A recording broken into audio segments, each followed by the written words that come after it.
Capes on the Couch podcast is for entertainment purposes only. Dr. Issues is a psychiatrist, but he is not your psychiatrist and does not have knowledge of your individual situation. For any personal mental health concerns, please consult your own healthcare providers. For medical emergencies, please call 911 or the designated number in your area immediately. Remember that you are not alone and help is out there.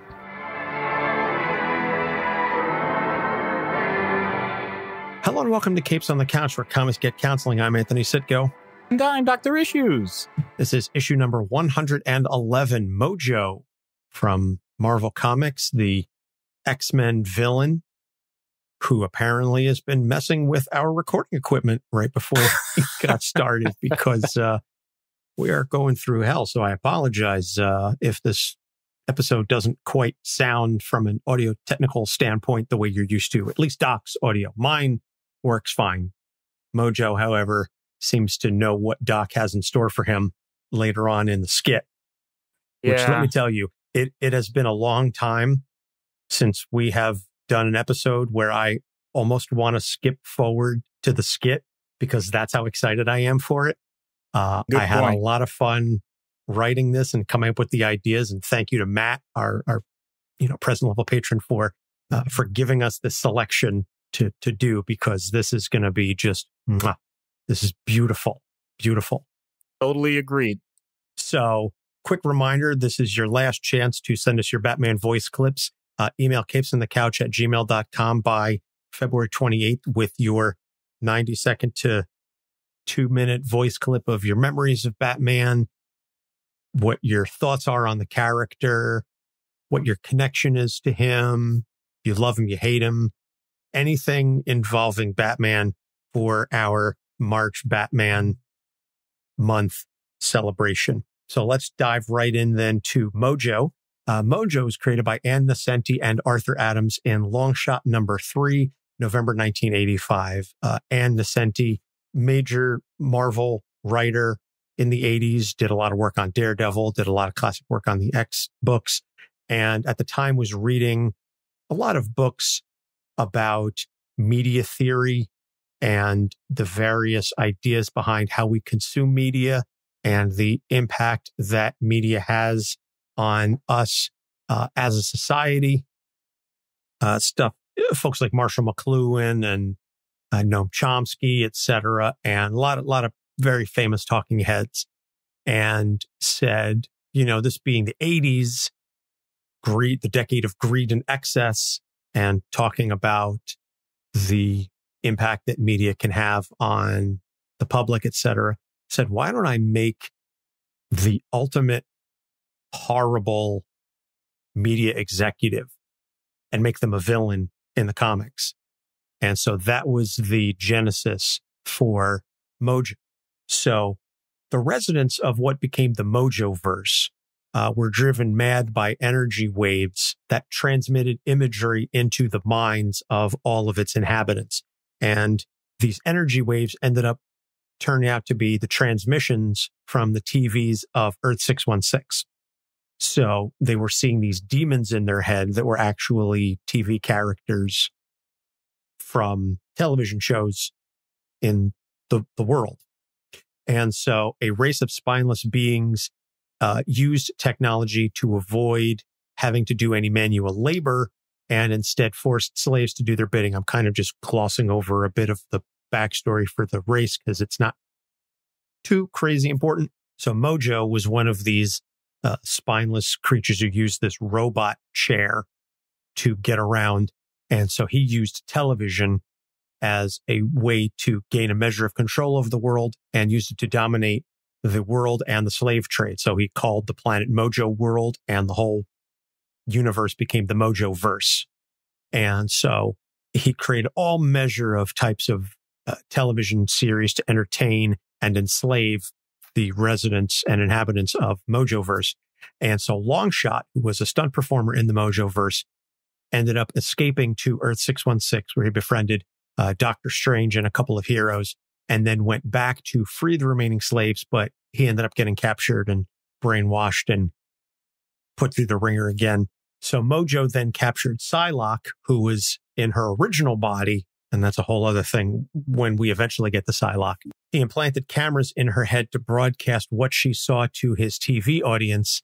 Although he ended up being defeated by the X-Men, the battles that were broadcast created really high ratings, so he remained popular. So then Longshot came back and eventually did free the slaves, and Mojo ended up replaced with a humanoid clone called Mojo 2, the sequel. Very imaginative naming.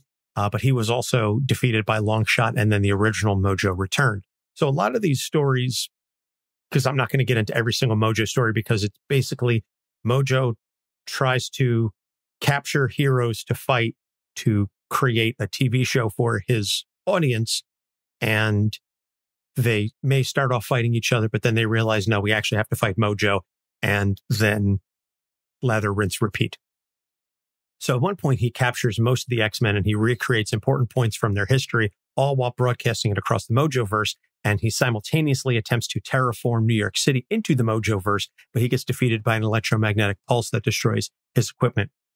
Conveniently, this electromagnetic pulse does not also destroy cell phones, microwaves, refrigerators, basically anything that we use in our homes that has electronic equipment. An EMP would be devastating on a global scale.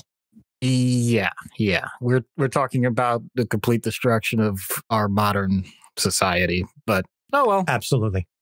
Hashtag because comics. The thing I love about Mojo, and this is the last part before we get into the issues, is the Howard the Duck movie is canon in the comics because Mojo was doing a reality series on Howard the Duck, and to create some additional filler stuff, he filmed an alien in a duck costume interacting with Leah Thompson. That's beautiful. So that's just a genius piece of writing. And one of the things that I love about the character, I'm not the biggest X book aficionado, but I have read a couple stories with Mojo. But the thing I love about Mojo is because of who he is as a character and what he represents, he gives the writers carte blanche to come up with the most outlandish, crazy, off the wall bullshit that they just, like, whatever it is you want to say about media, he's basically an avatar for whatever the author's perception and view of mass media is, distilled into his most evil, pure form, and then thrown into this gelatinous body. So with eyes pried open like the Ludovico technique from Clockwork Orange. Right. He's got wires popping out of the back of his head. Mojo is a very unattractive character to look at. I have one other story for Mojo that you didn't mention. Actually, it's a collection, but the point is, he goes so far as to try and recreate heroes. Like he gets the quote unquote the X babies. So he goes so far as to say, well, if I can't capture them, I'll just make them myself. And even then, because he wants to remain as true to the characters as he can, they always rise up against him and end up defeating him. So it's a great point to the idea of what media can be in terms of storytelling, but then to get that added layer of the thought about it that, wow, you're even going to let yourself be defeated because you know that still leads to the most compelling story. There's a certain person that this all reminds me of that I'm going to say later on. I'm not going to say it now, but we'll get to that later. Stay tuned. Yeah, exactly. But I just wanted to mention Don't touch that dial. Yeah, I just wanted to mention that other angle that they've done with him. Don't touch that dial. And if you're watching us on the live stream on YouTube, sound off and say hello. So, issues. And we're going to touch on a sort of mitigating factor, but we'll save that for the last. The first one is mania. He is maniacal. He is every power-hungry dictator ever amped up times 10. And largely because he's a byproduct of that 80s time period when he was created. But still, we haven't done too many characters that are as maniacal as Mojo, at least outwardly and unabashedly so. Because it's hard to keep up. You can't do that for your entire life, at least not without the aid, and I use that term loosely, of other substances. There's been no secret that a lot of things that get driven by these sorts of things are done through stimulants. The ones that people usually think of are the exotic ones like cocaine and, methamphetamines. But heck, this sort of thing can be accomplished even with the prescription ones that a lot of people use for studying in college and selling the remainders. I'm sorry, I didn't mean to say that out loud. Not trying to spoil anybody's situation here. It's illegal. Don't do it. But I mean, Mojo, holy cow. I love the fact that they went with that visual for his eyes, because the whole point is he wants to take everything in. He doesn't want to miss a beat. He wants to make sure that all of life is experienced in the moment to its fullest, consequences be darned. And from that standpoint, he actually gets a whole lot done to the detriment of lots of people around him. Once again, consequences be darned. So I'm not saying that any of this is meant to be good, but I could understand why people would think this is a good thing, because when you're doing something, it looks a lot better than when you're not doing something. What kind of statement is that, Doc? That sounds pretty obvious. No, what I mean is, and I'm thinking of Cal Newport with Deep Work. When you are thinking, when you are contemplating things, when you are reflecting on parts of your life, when you are planning things for the future, when you are having other emotions besides the immediate joy or hatred of what's in front of you, that is how you develop neuroplasticity. And that takes time. And sometimes that's quiet time. When you are someone like Mojo and you act like someone like Mojo and you continue to press like Mojo, you don't get that time. You don't make that time. And so a lot of that part of your life is lost. So ironically, even though you're in the moment, you may be losing everything else surrounding that moment. And you may not be able to grow from that moment. So that's the huge trade-off. It's wonderful when someone is able to say that they're having an experience and this is awesome, man. And then when that comes down for the rest of us who are human beings that really do end up coming down from it, it's like, well, that was awesome. Now what about it? Hopefully you have good memories, but a lot of times, especially if it's dependent on an altered state, you don't. So you're talking huge detrimental long-term effects from this immediate, just ramped up, incredibly amplified method of going through the world. This is the type of thing where if I see someone this tamped up, you don't get an opportunity even to explore with that person. First of all, they'll just tell you everything from the start. But then second of all, you don't waste time. You make sure that they get back to a point where they can basically integrate with the rest of the world. I'll just be blunt. Blunt? Well, maybe, yeah. I'm just speaking on the other, totally opposite end of the spectrum, right? Yeah, I was like, all right, so. Oh God, my eyeballs are burning. I know we joke on the show, just say no to most drugs, but I think I would at least personally have to say cocaine is definitely one of them. Yeah, absolutely. Absolutely. Between not just the effects on your brain, the effects on your nose if you snort it, the effects on your heart, especially. Yes, you can die that quickly. Everything about it. It's just something that I would never recommend, period. And for those of you that do take stimulants responsibly, I salute you and I'm grateful, because I've said it in the past. If too many people abuse it, then a lot of governments have shown very quickly they don't mind shutting things down as quickly as they open things up. So please be careful. Amen to that. So the second issue is he is the epitome in a way that, again, I don't think any character we've done to this point has quite personified gluttony and hedonism.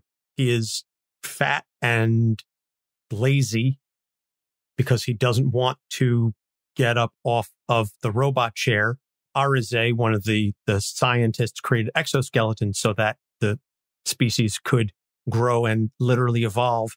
And Mojo and some of the other people said, nah, I'll let you do the hard work. I'm going to sit here in my robot chair and just sort of have that carry me around so I don't have to do the heavy lifting.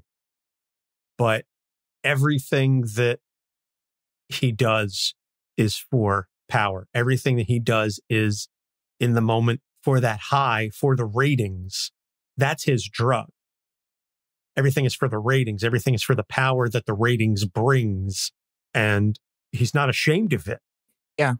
So the idea of wanting satisfaction in your life can be good. Well, is good. The idea that that level of satisfaction has to escalate can be okay, because as to go through, Julius Caesar from Shakespeare, just because you're ambitious doesn't mean it's wrong. The idea that you have to do everything to excess, like literal excess, the term hedonism, the idea of just constant pleasure, just about overindulging.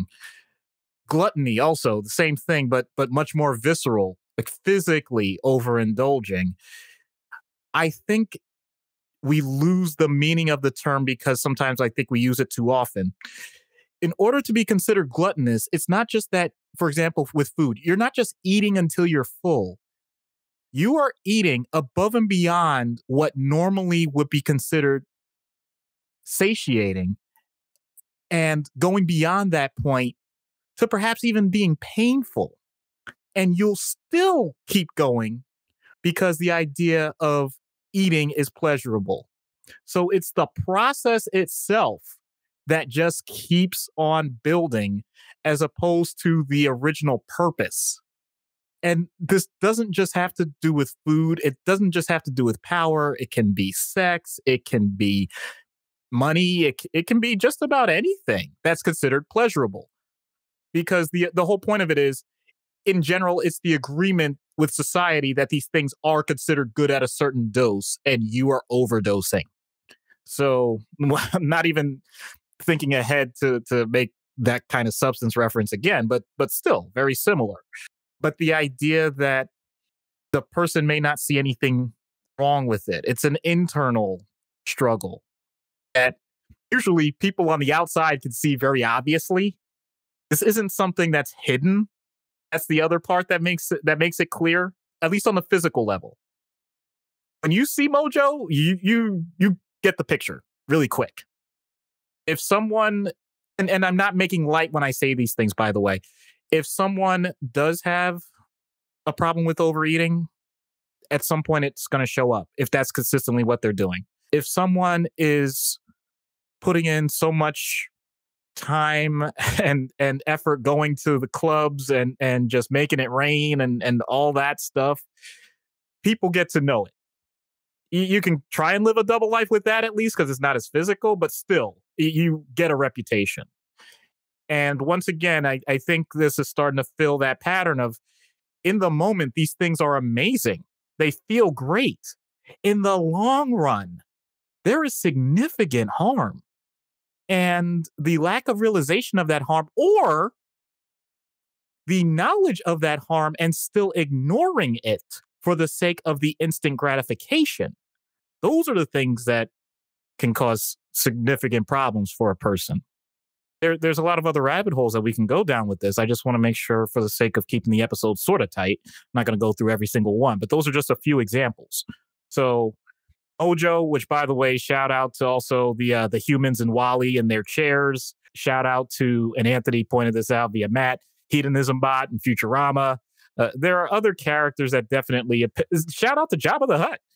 There are definitely characters that have also epitomized this. It's just Mojo's over-the-top energy to go with it just makes it all the more entertaining. And I'm glad that at least we get the entertainment out of it.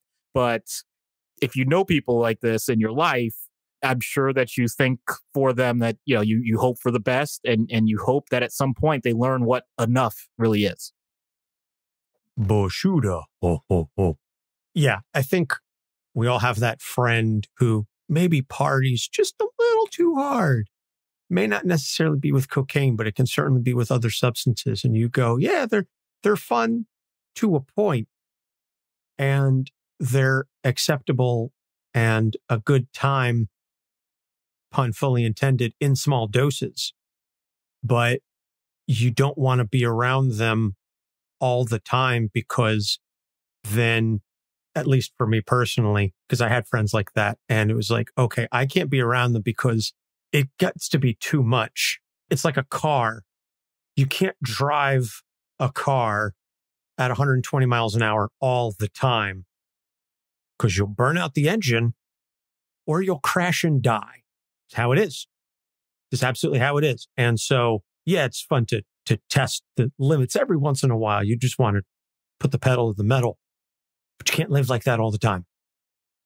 You just can't. I've got friends that still can't quite figure that out. And it frustrates me and it hurts me, because they're good people and I love them dearly, but they can't get out of their own way.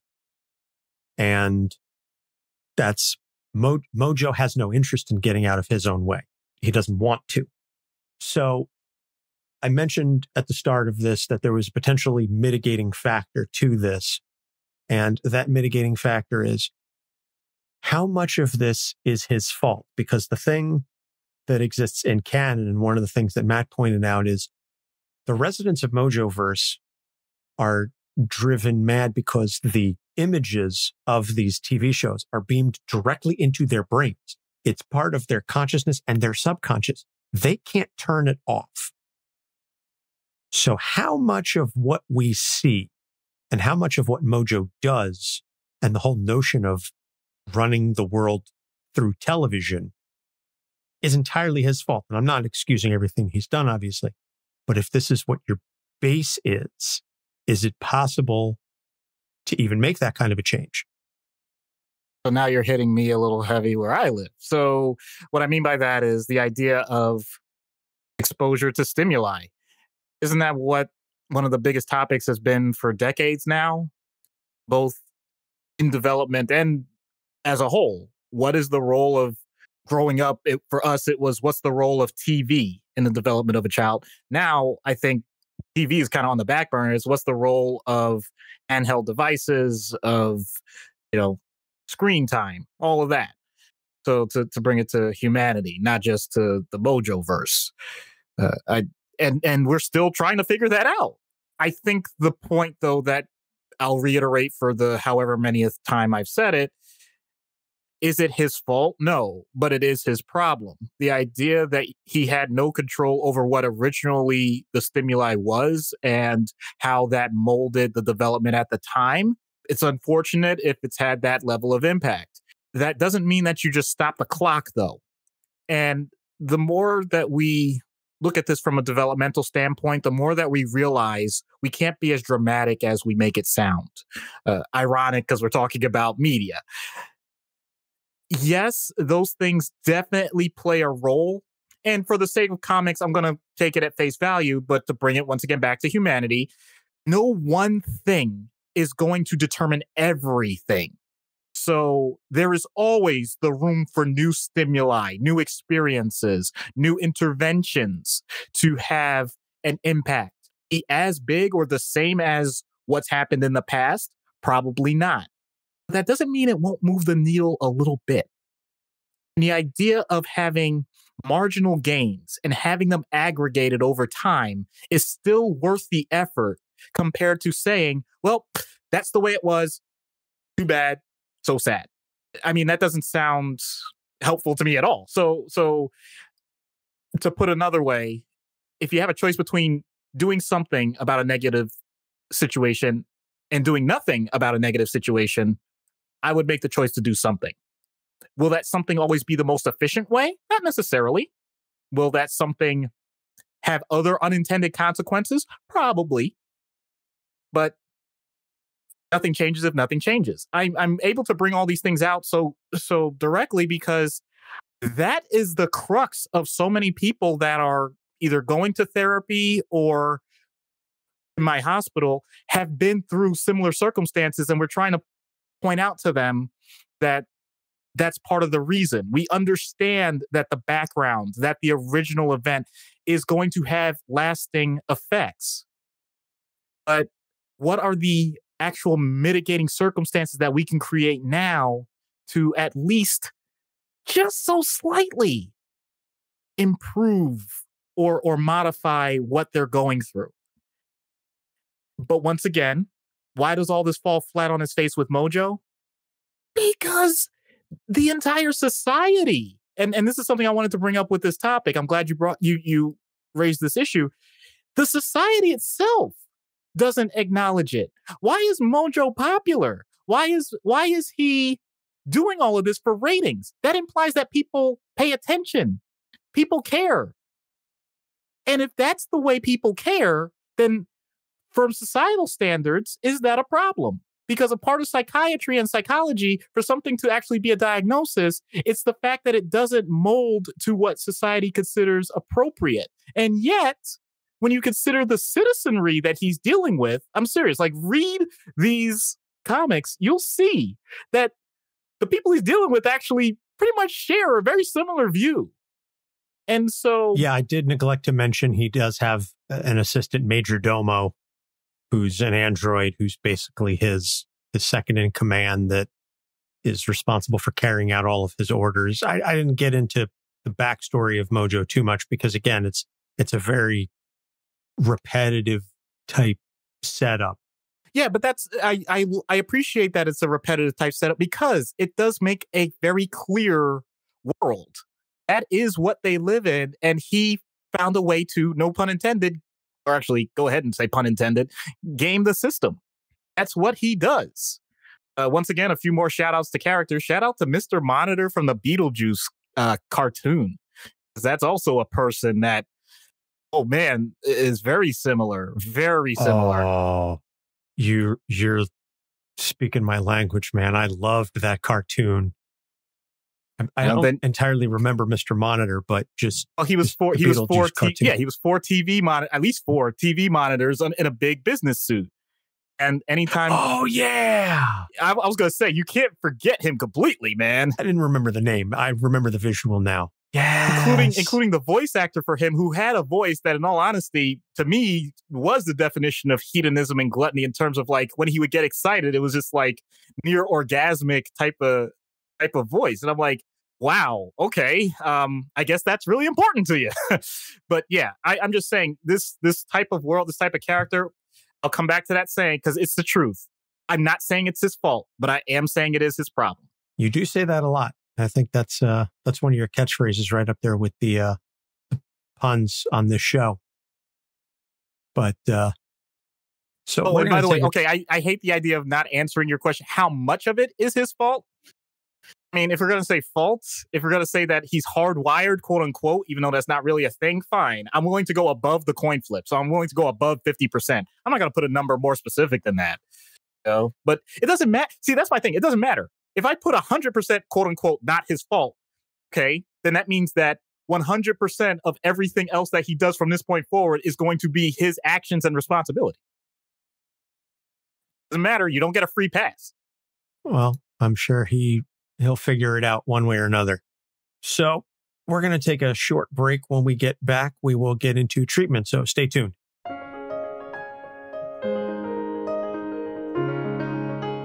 Do you love true crime, history, and mysterious happenings? Every week on the Cult of Domesticity, a guest and I discuss a different historical happening, a true crime story, or whatever strikes our fancy. Join me, Courtney, every Thursday to hear some fascinating tales from some fascinating people, wherever you listen to podcasts.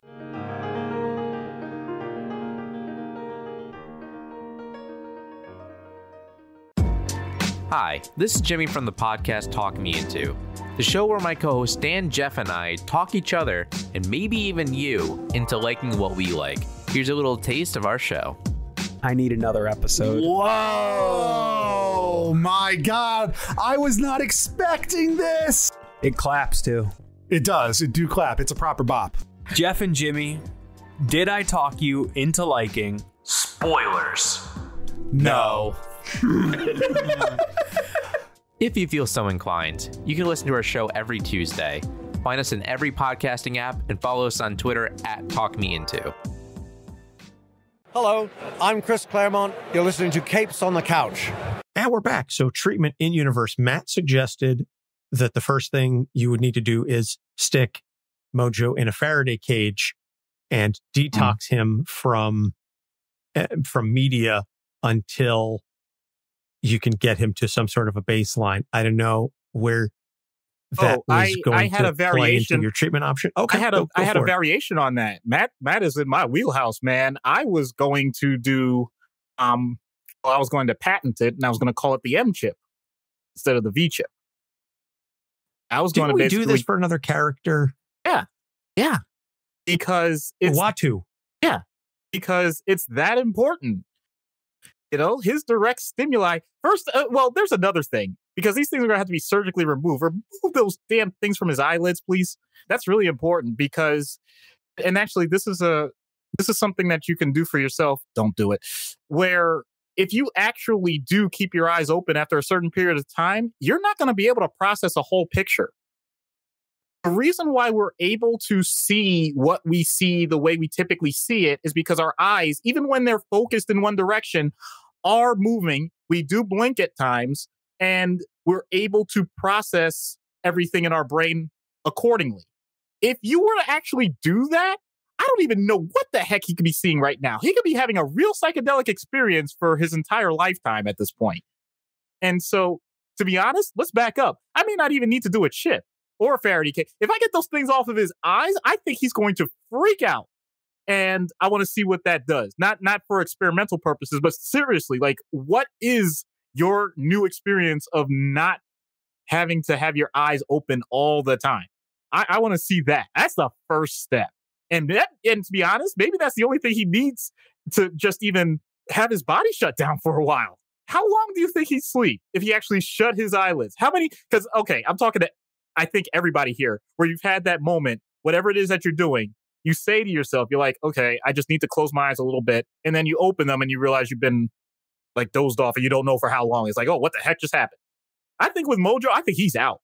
I think he'd be out like our friend light. Rob does with the famous trying to pry his eyes open to stay awake just a little bit longer. That's the Rob face. Yes. Shout out to Rob on that. But yeah, that's I didn't think of that ahead of time, but I just realized actually, yeah, that is the very first step. And you know what? That amount of sleep might reset him a little bit. So, maybe I don't need to go much further than that. I'll start with that. Let's just leave it at that and see what happens. Yeah, the eyes, which apparently were based off of, again, the Clockwork Orange scene. And Malcolm McDowell said that the actual things that they used scarred his corneas when they were shooting the movie. Well, because they're not supposed to be used that way. They're really meant for procedures. Oh, I know. Made for hell of a visual, though. So this is another instance where I'm not 100% certain what we could do for an out-of-universe character. Oh, I got it. Oh. Okay. Oh, trust me on this. You're going to recognize who I'm thinking of. Let's see. We have someone that's responsible in the entertainment business that wants control of everybody that is under his purview. He gets to control every part of the storyline and is so demanding that he literally has his announcers wear earpieces so that he can talk during the shows. He's notorious for not considering his workers to be employees, independent contractors, despite the fact that they can't work for anyone else. He is known for his over-the-top, at times sexually oriented storylines, was known for things that really push the boundaries of entertainment, although he has been able to adapt. But even in his old age has shown to be incredibly feisty, bitter, petty, argumentative, intense, has shown that he's willing to work out and do all the things to excess to the point that he gets so overloaded that he ends up tearing both of his quad. Okay, I'll stop. You know who I'm talking about. I'm not saying his name because honestly, I don't need him to. Thank you, Matt. That's okay. Matt said it for us. Thank you. On the live stream. Thank you. Vincent Kennedy McMahon. You're fired. Let me make it clear. He's not gluttonous in the sense that I'm not aware of him in terms of overeating, but doing things to excess. Oh, absolutely. Absolutely. And in the media and all of that. Now, once again, I'm gonna kind of invoke Goldwater a little bit. I do not know Vince McMahon. I have never treated Vince McMahon. I am not recommending treatment for Vince McMahon at all. I am saying that the characteristics of the Vince McMahon character as portrayed, along with some of the things that I've mentioned, including things you could look up legally in terms of steroids, all those things taken into account, I'm saying that there may be people like that in the world. That's all I'm getting at. Okay? So for someone like that, obviously you have to kind of pierce the veil a little bit, which can take a lot, because the number one thing with people in that situation, and I know we've done this with a lot of narcissists too, is developing that level of trust. This might be something that the person may not have wanted to do in the first place themselves. It more or less is probably something that was either mandated by a spouse or a court order or something like that. But if you couch it in the way, and I know I've mentioned this before in other situations, someone like, okay, let's say they physically work out. Okay, great. Well, this is a part of that training. It's going to optimize how you handle your day. If you couch it that way, then you're going to get a little better results. You always make it look at, coaching up as opposed to coaching down. And what I mean by that is you want to point out that you're trying to build strengths as opposed to pointing out all the weaknesses, because that usually is a losing sentiment. You make sure that you do the proper background with the person, because there's usually things that they've romanticized for themselves. I'm not just talking about what they're telling the world. I'm saying for their own sense of well-being, they've glossed over things that have been negatives. And if you're able to start to pierce that veil just a little bit, you might get more emotions than what they're used to portraying. They're used to portraying emotions for the sake of the effect, as opposed to the emotion for the emotion's sake, for what they truly want to feel. There's a difference there. And it's the therapist's job to parse out the difference, because the person may not recognize it themselves. So as I'm talking, this sounds like it would be intense work. Oh, yeah. Oh, yeah. And if you can't match that intensity, then you're going to have some trouble. You're not trying to match their energy with it. You're trying to make sure that you're putting in the same amount of effort that you want them to put in. Because if you let off the gas pedal with them, they're going to see that as a sign of weakness. It's not that they want you to be soft on them. It's that they want to make sure that you're coming from the right motivation. So this is all a very complex song and dance. And as much as it can be draining on the therapist side, it can be incredibly rewarding when that person starts to see things for themselves. And I swear to you, this is not a money grab. Like, this is the type of thing that really does take a long time. So if you're going to do it, then buckle up for the ride, have fun with it, at least as best you can, enjoy it for the moments where it can be enjoyable, and have that support for yourself when things go wrong and they accuse you of everything under the sun and threaten to sue you. Not that Vince has any knowledge about dealing with lawsuits at all. Nope. No idea.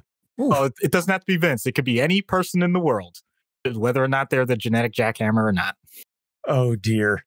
Well, I'm not going to beat around the bush any further, because frankly, I've been waiting this entire 40 plus minutes to get to this point.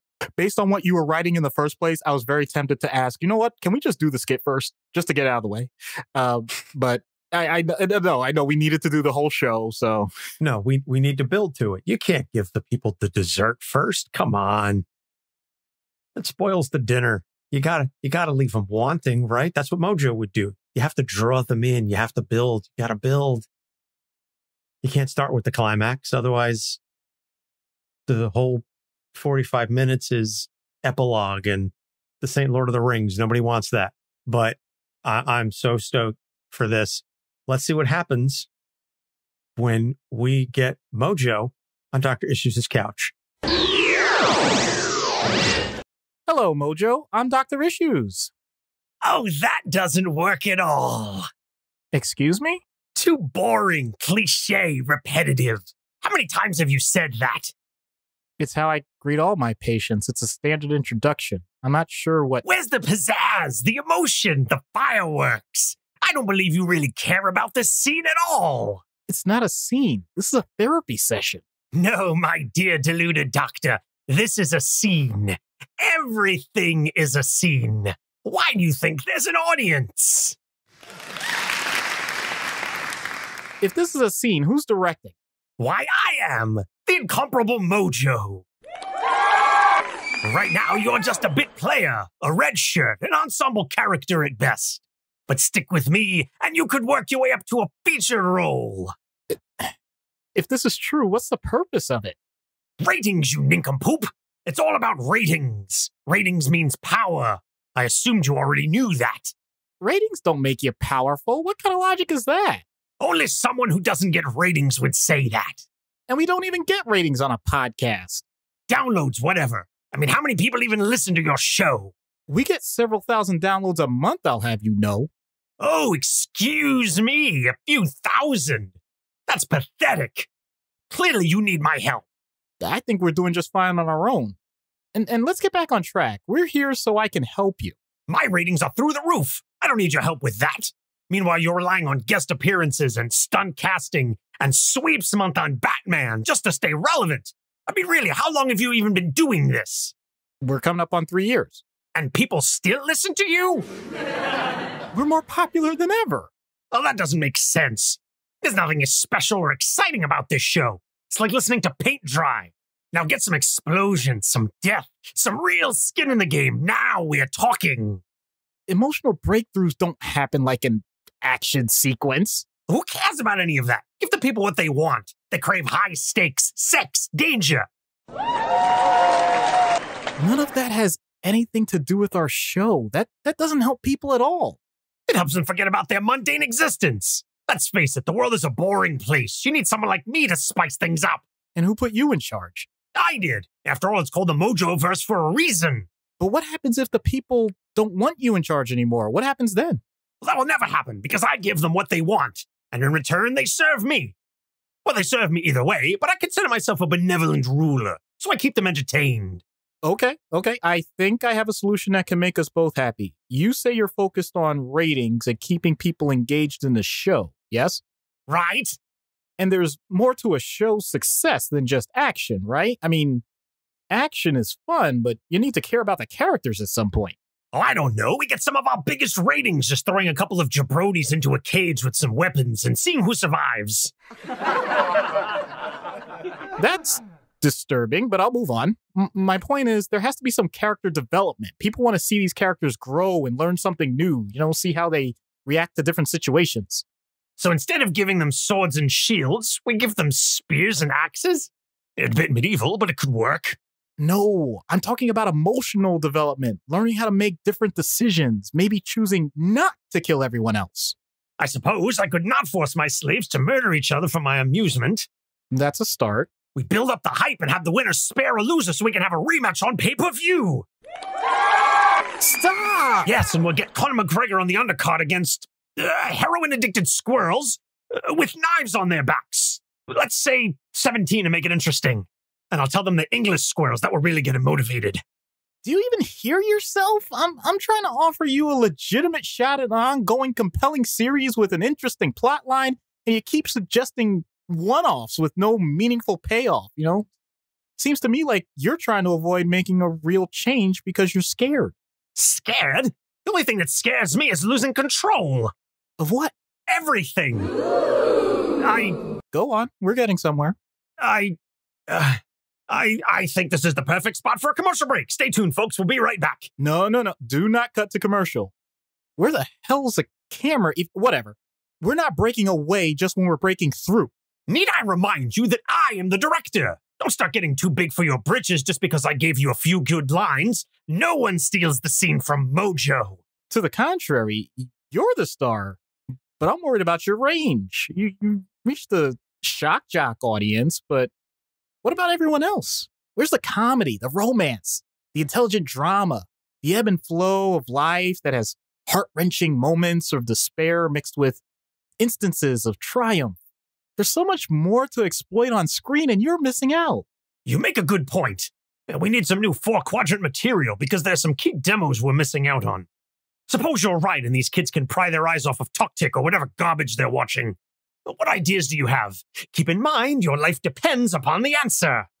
Fine. Can we get some dramatic music here?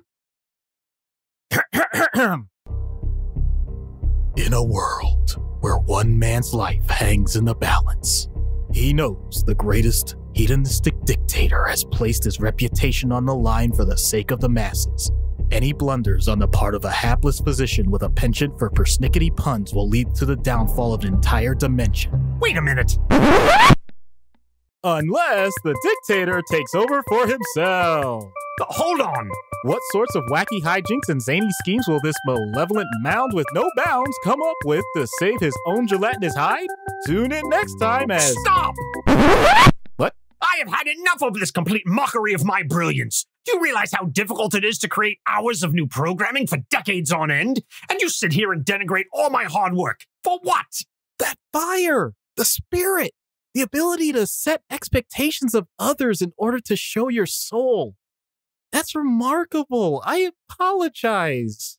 Oh man, I sold you short. Instead of my trailer then, how about you take back control with the framework in mind instead of just throwing stuff at a wall and seeing what sticks? Fine, I'll do it myself. Wait a minute.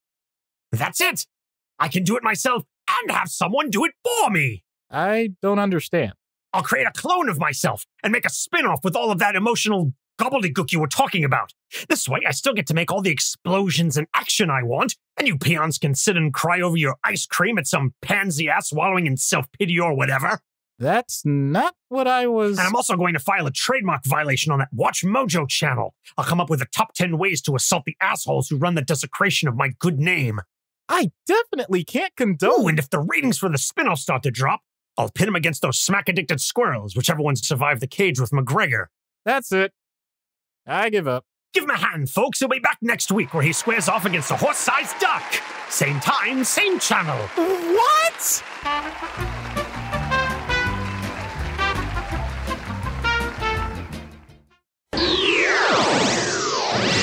Folks, I hope you enjoyed listening to that as much as we enjoyed recording it, and I enjoyed writing it. Absolutely, and I enjoyed performing my part.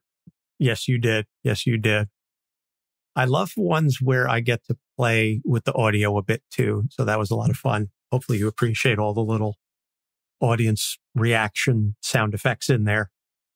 So recommended reading for Mojo is a story, actually one of the stories I really thoroughly enjoyed that we didn't really get into, we didn't mention, X-Men Black, which is just a series of, it's under the X-Men Black title. It's just a series of one-shots about different characters. And the one on Mojo I thought was very interesting. Mojo basically falls for this punk girl in New York City and is trying to devise this whole way of getting to talk to her, to ask her out on a date. And he ends up working with Glob, who's another one of the mutants, who's also physically unattractive. And, you know, I don't want to spoil the ending for you, but it all seems very organic, but it's just an interesting little side of Mojo where he still gets to be Mojo, but there's just a little different take on him. And also Mojo Worldwide, which is the story we alluded to in the background where he puts the X-Men in different parts of their history. Again, basically any Mojo story. And I'm not saying this to denigrate him at all. A lot of them are just, hey, I'm going to force the X-Men to fight each other so that we can watch it and get ratings. And Matt just pointed out on the live stream a very true story. Don't read the Ultimate Marvel version of him. Horribly disappointing. Yes. Agreed. Yes. Agreed. Yeah, he's this fat albino guy. It's just, it's not Mojo.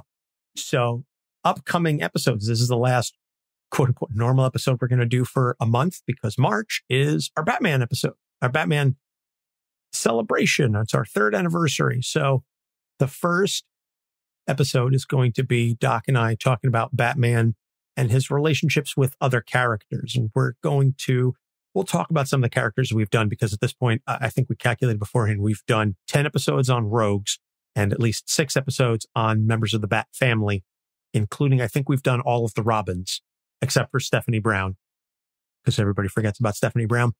And, but we're going to get into, Gordon and Barbara and, a couple of the additional characters. And then the episode with the fan thoughts on Batman. So again, get your emails in now with your voice clips. Keep it under 2 minutes. Batman. And, Doc and I will also obviously be talking about our respective memories of the character. Should be a lot of fun. And then a roundtable, which we're very excited about. We're going to have a roundtable with mental health professionals. We're going to bring in Ben Stover from Popcorn Psychology. We're going to be bringing in Dr. Goku from Guardians MH. And we are bringing in Dr. Travis Langley, who literally wrote the book on Batman's mental health issues. So very, very stoked to get Dr. Langley on the show. We're also excited about Ben and Goku, but Dr. Langley is like a huge get that I know Doc and I have been figuring out a way to get him on the show for a while, and this one really fits. With all of that being said, all of our episodes are on our website, capesonthecouch.com. You can find us on Facebook, Instagram, and Twitter at Capes on the Couch. Doc, anything you want to add before we head out? So many of us are always looking to find our mojo. I think this episode shows that you definitely can have too much as well. You can absolutely have too much mojo. So for Doc Issues, I'm Anthony Sitko. We will see you next week. Same Capes channel, same Capes time. Stay tuned and don't do cocaine. Capes on the Couch podcast is for entertainment purposes only. Dr. Issues is a psychiatrist, but he is not your psychiatrist and does not have knowledge of your individual situation. For any personal mental health concerns, please consult your own healthcare providers. For medical emergencies, please call 911 or the designated number in your area immediately. Remember that you are not alone and help is out there.